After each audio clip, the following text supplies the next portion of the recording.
오늘은 관점의 전환이 인생을 바꾼다. 관점의 전환이 인생을 바꾼다라는 제목으로 함께 말씀 나누도록 하겠습니다. 많은 현대인들이 가지고 있는 기본 정서가 있다면 불만족이 아닐까 싶습니다. 다들 현재 자신이 처해 있는 상황이나 환경에 대해 불만족을 가지고 살아갑니다. 자신의 집안이 마음에 안 든다고 말하는 사람들도 굉장히 많이 있고, 자신이 살고 있는 지역에 대해서 불평하기도 합니다. 이 시대에 태어난 것 자체가 정말 싫다, 이렇게 말하는 사람들도 있습니다. 사람들마다 자신의 처지와 상황에 대해서 불만족스럽고 마음에 들지 않는다라는 말을 굉장히 쉽게 하는 것 같습니다. 이렇게 불평이 가득한 시야로 자신의 삶을 바라보면은 어떻겠습니까? 기본적인 기분이 그렇게 좋을 수가 없습니다. 늘 불만이 가득하고 짜증과 답답한 마음이 계속됩니다. 우울한 마음이 들거나 화가 나기도 합니다. 더욱 상황이 좋아지지 않을 때면 치솟는 분노나 불안감에 사로잡히기도 합니다. 괜히 누군가를 탓하고 싶거나 원망하고 싶은 마음도 듭니다. 그러다 보니까 무슨 일을 해도 좋은 열매를 맺기가 참 어렵습니다. 삶에서 좋은 성과를 내거나 능력 있게 살기가 굉장히 어려워진다는 것입니다. 실제로 불평과 불만이 가득하면 우리 마음속에 제일 먼저 사라지는 것이 있습니다. 그것은 바로 감사입니다. 감사가 사라지니까 다른 사람들과의 관계가 좋아지기가 어렵고, 하나님과의 관계 역시도 흔들려 버립니다. 하나님과의 관계가 연약해지니까 사명을 감당할 만한 열정이나 능력도 식어버립니다. 그러니까 더더욱 능력 있게 살아가기가 쉽지 않습니다. 게다가 이렇게 불만의 시야를 가지고 있으면 자신의 자리가 바뀌어도 별로 소용이 없습니다.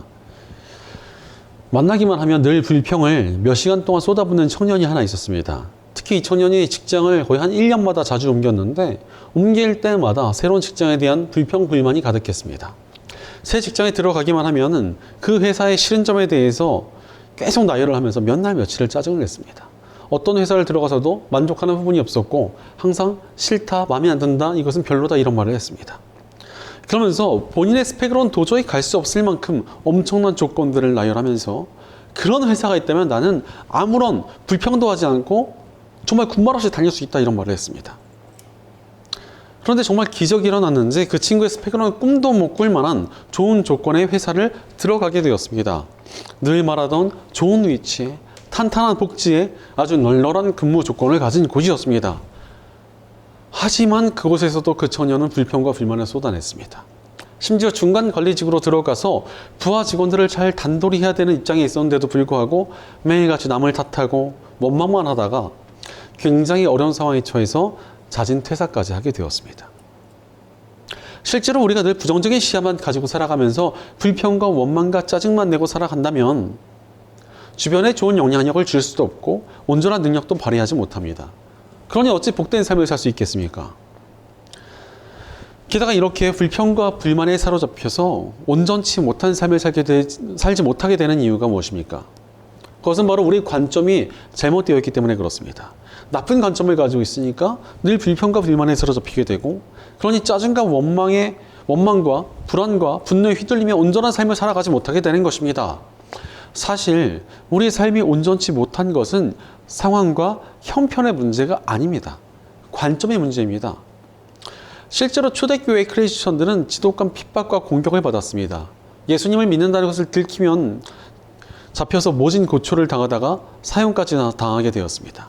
그럼에도 그들은 하나님을 예배하며 어려운 시간을 견뎌냈고, 오히려 그들을 핍박하던 로마 제국을 복음화시키는 위대한 역사를 이뤄냈습니다.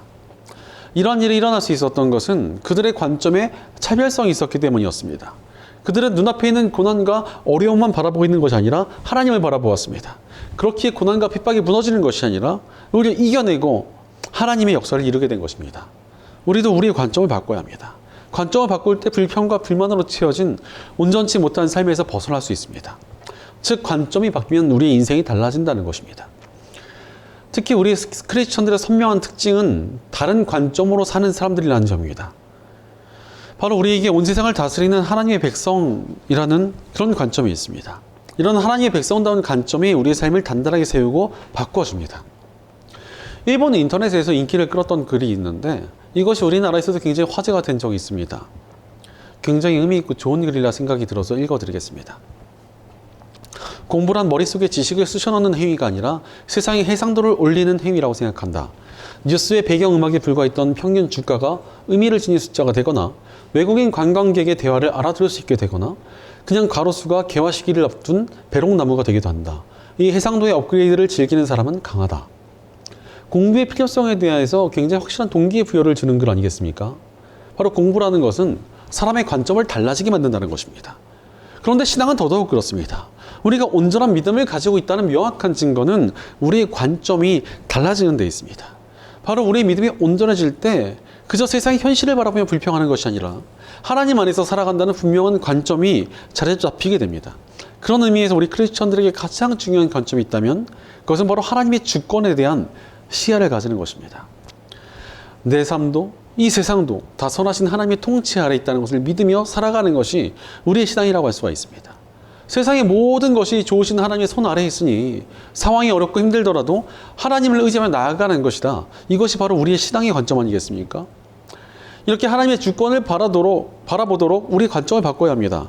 특히 올해 우리가 With Spirit이라는 주제로 요셉의 삶을 살펴보고 있습니다. With the right spirit, 바른 정신을 가지고 살아가려면 무엇이 필요하겠습니까? 바른 정신은 바른 관점에서 나옵니다. 사실 오늘 말씀의 요셉에게는 이런 바른 관점이 있었던 것으로 보입니다. 요셉의 삶을 보면은 정말 현대인들은 상상도 못할 정도로 엄청난 거대한 불행이 몰아닥칩니다. 형들에게 배신당해서 죽임당할 뻔하다가 이제는 노예로 팔려서 먼 땅까지 끌려왔습니다. 그렇게 또 노예로 살다가 이번에는 누명을 쓰고 감옥까지 가게 되었습니다. 이 중에 한 가지만 어려움을 당해도 평생토록 괴로울 만한데 요셉은 이 모든 일을 겪으면서도 흔들리지 않습니다. 요셉에게는 하나님의 주권을 믿는 믿음이 있었던 것으로 보입니다. 그러니 어려운 시간들을 연달아 겪으면서도 견뎌냈던 것입니다. 사실 우리에게도 가장 필요한 것이 이런 하나님의 주권을 믿는 믿음의 관점입니다. 우리가 믿는 하나님은 선하시고 그분이 모든 것을 다스리고 계시니 잠깐 어두운 시간이 오더라도 하나님께서 선한 일을 이루어 가실 것을 신뢰하며 살아가는 것입니다. 이런 신뢰의 관점이 우리 삶을 온전케 만듭니다. 하나님께 맡기고 살아가니 그 삶이 얼마나 온전하고 복되겠습니까? 한때 오마카세라는 것이 유행했습니다. 여러분 혹시 드셔보셨습니까? 많은 사람들이 오마카세를 단순히 비싼 코스 요리라고 착각을 합니다. 그러나 원래 오마카세라는 것은 맡긴다라는 의미로서 주인을 신뢰하면서 그날의 음식을 완전히 맡긴 채 알아서 해주세요 이렇게 하는 것이 본래의 의미였습니다. 이렇게 알아서 해주세요라고 하면 주인은 그날에 들어와 있는 것 중에 가장 좋은 재료를 꺼내서 자신 있는 요리를 준비해 주었습니다. 자신을 신뢰하고 맡겼으니까 그것에 보답하는 음식을 내놓는 것, 이것이 바로 오마카세였습니다. 우리가 하나님 앞에서 이런 제사가 좀 필요하지 않겠습니까? 선하신 하나님께서 전능하신 분이시니까 하나님 내 삶을 오마카세 하겠습니다. 완전 맡겨드립니다. 이렇게 하나님께 인생을 내어드리면 하나님께서 우리를 얼마나 기뻐하시겠습니까? 그 신뢰에 합당하도록 우리의 삶을 아름답게 이끌어 가실 것입니다. 그러니 하나님만 신뢰하도록 우리의 관점을 바꿔야 합니다. 하나님을 신뢰하는 우리의 관점을 통해 하나님께서 우리의 삶을 더욱 복되게 하시고 아름답게 세워지도록 이끌어 가실 것이기 때문입니다. 그럼에도 불구하고 많은 사람들이 하나님의 주권을 잊은 채 불평과 불만에 빠져 살아갑니다. 왜 그렇습니까? 눈앞에 있는 상황만 바라보고 있기 때문에 그렇습니다. 눈앞에 있는 어려운 현실과 난관만 바라보고 있으니까 시야가 너무나 좁아집니다. 시야가 좁으니까 늘 불안하고 두렵고 짜증나고 우울할 수밖에 없습니다. 실제로 이제 사람들을 몰래 속이는 이 깜짝 카메라 같은 것들을 보면은 제작진들이 이제 함정을 쫙 짜놓고 사람 하나를 속입니다. 그런데 제3자인 우리가 보고 있을 때는 바보같이 저런 거 왜 속나? 이런 생각이 들기도 합니다. 그러나 제작진들이 워낙 치밀하게 불안한 상황을 짜기 때문에 아주 시야를 좁아지게 만듭니다. 그러니까 당사자는 이 좁아진 시야 때문에 혼란에 빠져서 속아 넘어간 채 막 우왕좌왕합니다. 이게 속아 넘어가서 당황하는 장면을 보면서 사람들이 막 즐거워하는 것 아니겠습니까? 바로 시야가 좁아지면은 굉장히 쉽게 불안해지고 두려워집니다. 그러면 우리는 좀 넓게 우리의 시야를, 우리 관점을 바꿔야 합니다. 눈앞에 있는 문제만 바라보지 말고 우리를 위해서 일하시는 하나님 바라보며 좀 넓고 멀리 보는 것이 필요하다는 것입니다. 이런 시야가 얼마나 중요한지 모릅니다. 멀리 볼 줄 아는 사람은 눈앞에 있는 문제에 휘둘리지 않습니다. 특히 지금 어렵더라도 하나님께서 일하실 것을 신뢰하니까 어떤 상황에서도 담대하고 평안한 태도를 지속할 수 있는 힘이 생기는 것입니다. 요셉에게 바로 이런 넓은 시야가 있었던 것으로 보입니다. 그는 누명을 쓰고 감옥에 갇혔지만 주저앉지 않았습니다. 눈앞의 문제는 너무나 커 보였지만 그는 하나님의 주권을 신뢰하며 성실하고 올바른 삶의 자세를 유지했습니다. 사실 요셉이 이렇게 살아갈 수 있었던 것은 하나님의 선하심을 경험했기 때문이었습니다. 19절을 보니까 주인의 아내가 요셉을 모함하고 그 말을 들은 주인이 크게 화를 냅니다. 이런 사건에 휘둘리면 사실상 노예는 살아남기가 어렵습니다. 이집트의 법은 굉장히 엄격했기 때문에 간음을 저지르기만 해도 1000대 매를 때렸다고 합니다. 1000대면 뭐 거의 사람을 때려 죽인다는 뜻입니다. 그런데 노예가 그냥 간음을 저지른 것도 아니라 여주인을 겁탈하려고 했다면 이것은 사형은 그냥 확정이고 편히 죽는 것조차 가능할까? 거의 불가능하지 않을까? 아주 잔혹하게 죽지 않을까 싶을 정도로 어려운 상황입니다. 그러나 요셉은 멀쩡히 살아남았습니다. 요셉의 성실함이나 요셉을 향한 주인의 신뢰만으로는 솔직히 좀 불가능한 일이었습니다. 하나님의 도우심 없이는 절대로 이 어려움을 극복할 수 없던 상황이었습니다. 그러나 요셉은 살아남았고 나를 지키시며 도와주시는 주권자 하나님이 계신다는 사실을 깊이 깨닫고 감사했을 것입니다. 그러니 그 믿음으로 신실한 삶의 자세를 살아갈 수가 있었습니다. 우리도 선하신 하나님의 주권을 경험하며 살아갈 수 있습니다. 우리에게는 십자가의 복음이 있기 때문입니다. 십자가의 복음에 담겨있는 하나님의 주권과 선하심이 얼마나 큰지 모릅니다. 인간은 하나님을 반역하고 죄와 사망의 길로 향하게 되었습니다. 그러나 하나님께서는 그런 우리를 구하시기 위해 모든 자비와 은혜를 베풀어 주셨습니다. 십자가의 복음을 주시려고 하나님께서 얼마나 선하게 역사를 이끌어 오셨는지 모릅니다. 인간이 처음 타락한 이후 하나님께서 인류를 구하시기 위해 계획을 세우셨고 그걸 주권적으로 이끌어 오셨습니다. 먼저는 타락한 아담과 하와에게 가죽옷을 지어 입히며 개인을 구하시는 하나님을 깨닫게 하셨습니다. 또 아브라함의 가족들을 구원하시며 한 가족을 구하시는 하나님을 알게 해주셨습니다. 또한 이스라엘 백성들을 통해 한 나라와 민족을 구하시는 하나님의 모습을 보여주십니다. 그리고 최종적으로 예수님께서 이 땅에 오셔서 우리의 죄를 위해 대신 십자가에 달려 죽으심으로 온 인류를 구하시는 하나님의 사랑을 보여주셨습니다. 개인에서 가족으로, 가족에서 민족으로, 민족에서 온 인류로 나아가는 하나님의 구원의 역사를 보여주신 것입니다. 인간의 모든 역사가 인류를 구하시는 하나님의 주권적인 계획에 따라 이루어져 왔습니다. 아담과 하와가 타락했을 때 바로 예수님께서 십자가 죽음을 당하셨다고 해도 이들은 이것이 무엇인지도 이해하지 못했을 것입니다. 그러나 하나님께서는 하나님의 사람들과 하나님의 백성들이 이끌어주신 역사들을 통해 십자가의 은혜를 깨닫게 해주시는 구원의 계획을 이뤄 가셨습니다. 게다가 이 엄청난 십자가의 구원을 우리가 그냥 받았습니까? 철저히 하나님의 주권적인 은혜로 받았습니다. 우리에게 복음을 전해줄 사람을 보내주지 않으시고 믿음을 가지게 하지 않으셨다면 절대로 구원받지 못했을 것입니다. 그러나 하나님께서는 복음을 전할 사람을 우리의 인생에 보내주셨고 또한 믿음을 깨닫게 해주심으로 이 귀중한 구원을 얻었습니다. 또한 예수님께서 이 땅에 오셨을 때도 하나님의 주권적인 역사가 있었습니다. 예수님께서 이 땅에 오시기 전에 유대인들은 절망에 빠져 있었습니다. 그들을 지배하고 있던 로마 제국이 너무나도 강대했기 때문이었습니다.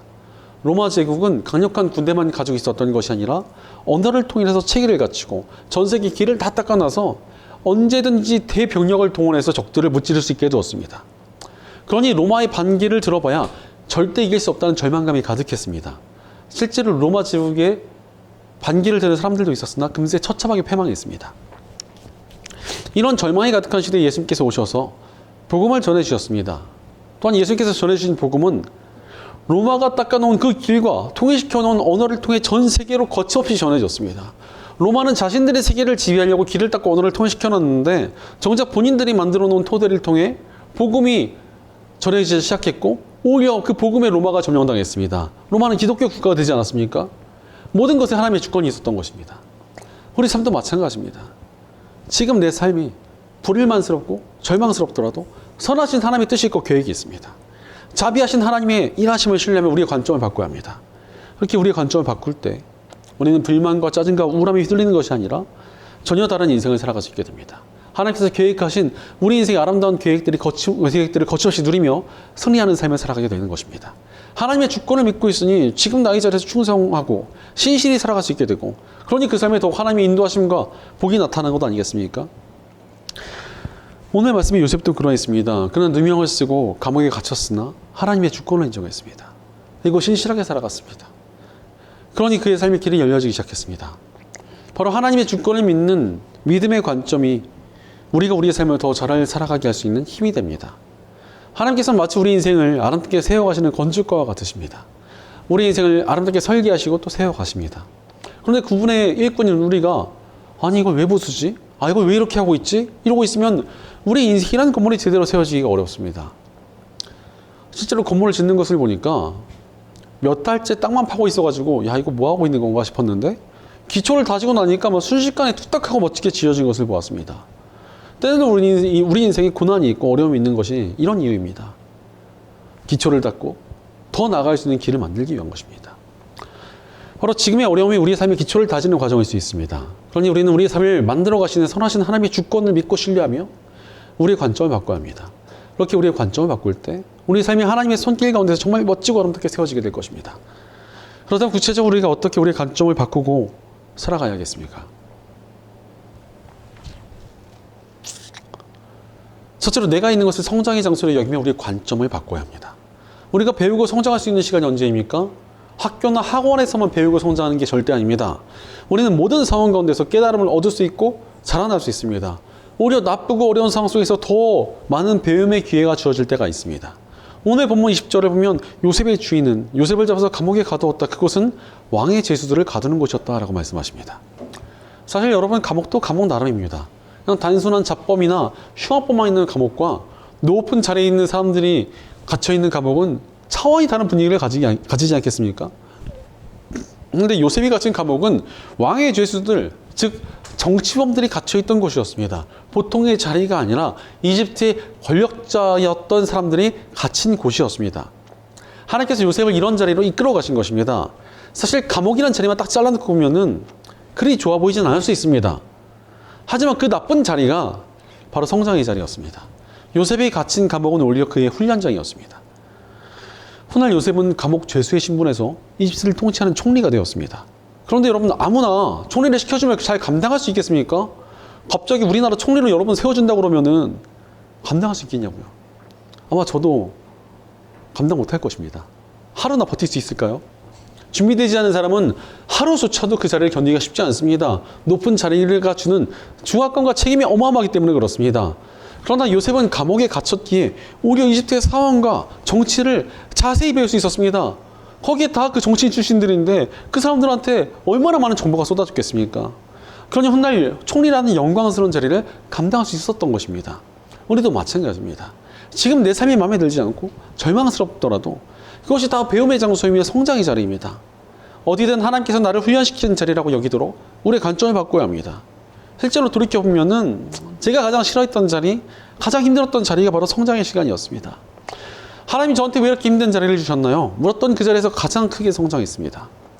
쓸모없는 시간이라고 여겼던 그 시간이 바로 배우고 자라나는 시간이었습니다. 우리 인생에 주어진 모든 시기가 그렇습니다. 여기가 배움의 시기라고 여기는 사람은 항상 성장하고 자라납니다. 눈앞이 현실이 마음에 들지 않더라도 그 시간이 헛되게 지나지 않습니다. 그러니 늘 배움의 자세를 가지도록 우리의 관점을 바꿔야 합니다. 하나님께서 내게 배우고 성장하는 시간을 주신다는 것을 잊지 말고 늘 하나님 안에서 자라나는 신뢰의 관점을 가지고 인생을 온전히 세워가는 저 여러분 되시기를 축원합니다.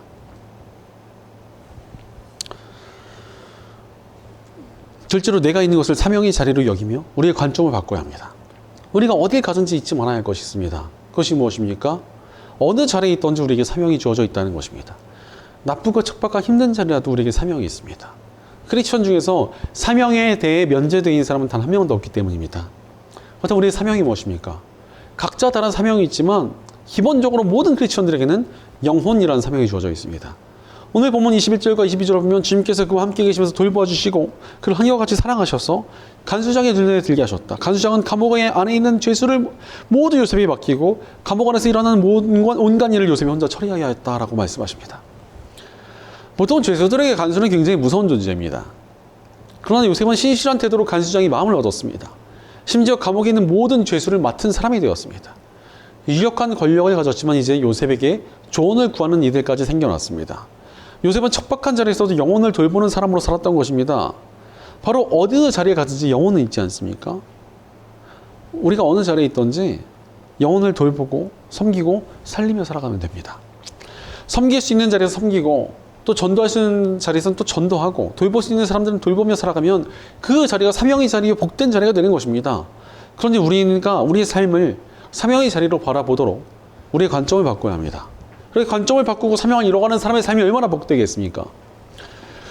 구세군이 하나의 교단인 거 혹시 알고 계십니까? 구세군이 이제 기독교의 한 교단 중에 하나입니다. 그래서 구세군 교회도 있어요. 그냥 단순한 자선단체가 아닙니다. 이 구세군을 창시한 윌리엄 부스라는 사람이 있었는데 이 사람이 젊은 나이에 중병을 얻었습니다. 이제 1년밖에 살지 못할 것이라는 시한부 판정을 받게 되었습니다. 젊은 나이에 이런 상황이면 절망할 법도 한데 윌리엄 부스는 이제 내 인생 1년밖에 안 남았구나. 그럼 이 남은 1년 동안 최대한 내가 영혼을 살려봐야겠다라고 하면서 전도하러 다니기 시작했습니다.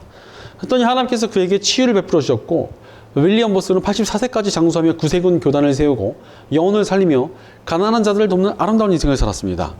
바로 하나님께서는 사명을 붙든 자들을 도우시고 복 주시길 너무나 기뻐하시는 분이십니다. 그냥 어렵고 괴로운 자리에 있어도 영혼을 돌보고 구하는 사명을 붙들고 살아가시기 바랍니다. 그것이 오히려 우리 인생을 살리는 통로가 됩니다. 그러니 늘 영혼을 향한 사명을 붙들도록 우리의 관점을 바꿔야 합니다. 어떤 자리에서도 우리가 영혼을 구하고 섬길 사명이 주어져 있다는 것을 잊지 말고 늘 사명자의 관점을 가지고 인생을 온전히 세워가는 저 여러분 되시기를 간절히 축원합니다.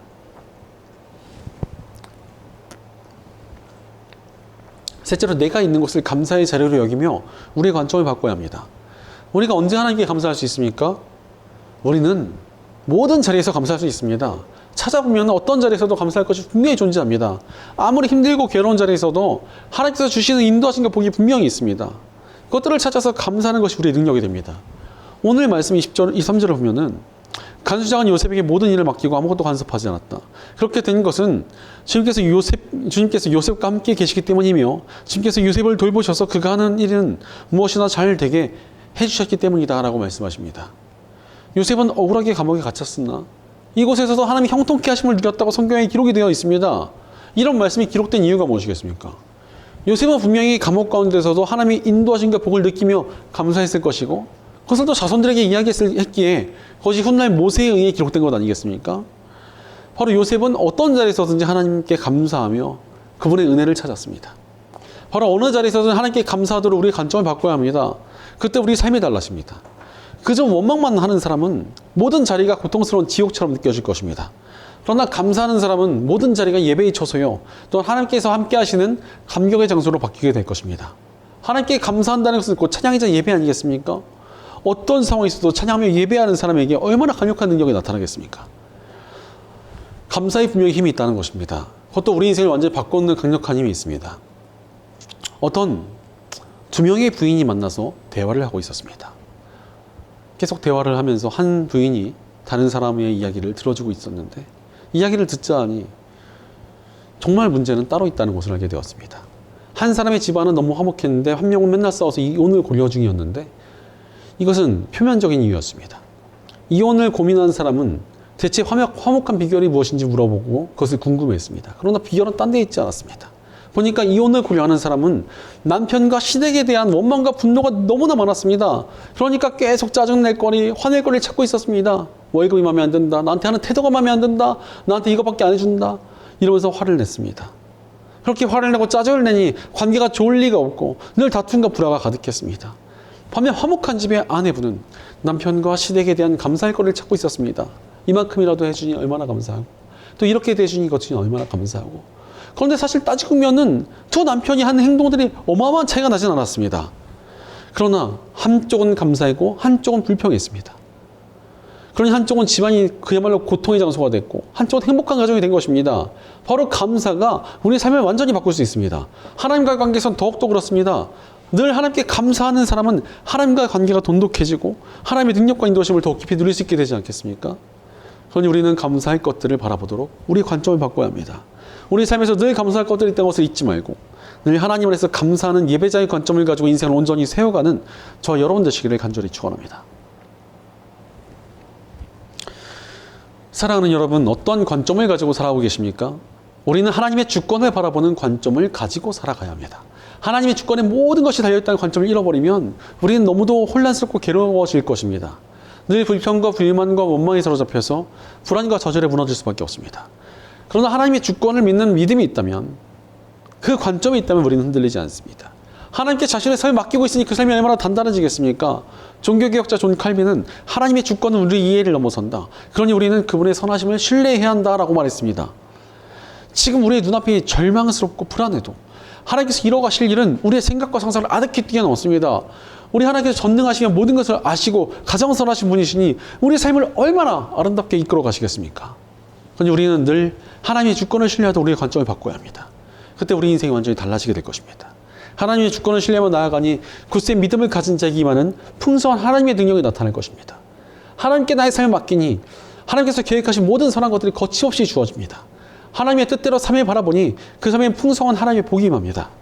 그러니 사랑하는 여러분, 모든 자리가 성장의 자리이며 사명의 자리임을 신뢰하고 계십니까? 모든 상황 속에서 하나님의 주권을 신뢰하며 감사할 준비가 되어 계십니까? 우리의 모든 삶 속에서 하나님을 늘 신뢰하도록 우리의 관점을 바꿔야 합니다. 전능하신 하나님께서 주권적으로 우리 삶을 이끌어가고 계신다는 것을 잊지 말고 늘 하나님을 신뢰하는 관점을 가지고 인생을 온전히 세워가는 저 여러분 되시기를 주의 이름으로 축원합니다. 기도하겠습니다. 우리의 모든 삶을 선하게 다스리시고 인도하시는 좋으신 아버지 하나님 감사합니다. 하나님께서 주권적으로 모든 세상을 다스리시고 우리 인생을 이끄시는데도 불구하고 우리가 눈앞에 있는 문제와 어려움에 휘둘리지도 않았는지 우리 삶을 돌이켜봅니다. 그러나 이제 우리가 하나님의 주권을 신뢰하는 지혜로운 관점을 가지고 살아가기 원합니다. 주권자 하나님께 우리 삶을 완전히 맡겨드리며 살아가는 저희가 되게 하여 주옵소서.